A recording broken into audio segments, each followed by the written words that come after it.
அனைவருக்கும் வணக்கம். நான் உங்கள் டிஎம்எஸ் தமிழ். நமது கொங்குப்பட்டி கிராமத்தில் உள்ள ஒரு அரசு பள்ளியில் பார்த்தீங்கன்னா மாணவர்களுக்கு மிக முக்கியமாக தேவைப்படுற விளையாட்டு மைதானம் இல்லைன்னு சொல்லி கடந்த 3 ஆண்டுகளாக கோரிக்கையை முன் வச்சு வராங்க. ஆனால் இப்போ வரைக்கும் அந்த கோரிக்கை யாரும் சரி செய்யவே இல்லை. இந்த தகவல் கிடைத்த நாங்கள் உடனடியாக நேரில் சென்று ஜேசிபி இயந்திரம் மூலியமாக அந்த விளையாட்டு மைதானத்தை சீரமைத்து கொடுக்குறோம். இதனால அந்த பள்ளி மாணவர்களும் ஆசிரியர்களும் எவ்வளோ மகிழ்ச்சியாக இருக்காங்கன்றதை நீங்களே நேரில் பாருங்கள்.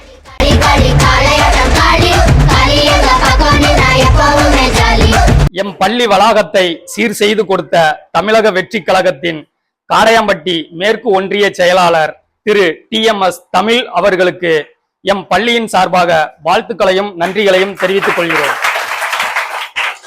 சொன்னதை செய்வதும் சொன்னவுடன் செய்வதும் உன் தலைவன் போல் உனக்கும் அழகுதான். உங்களுக்கு எந்த ஒரு ஹெல்ப்னாலும் சரி, கண்டிப்பா எனக்கு என்கிட்ட கேளுங்க. ஃபர்ஸ்ட் ஆளா வந்து உங்களுக்கு செஞ்சு கொடுப்பேன். நல்லபடியா படிச்சு நல்ல மார்க். ஓகேவா?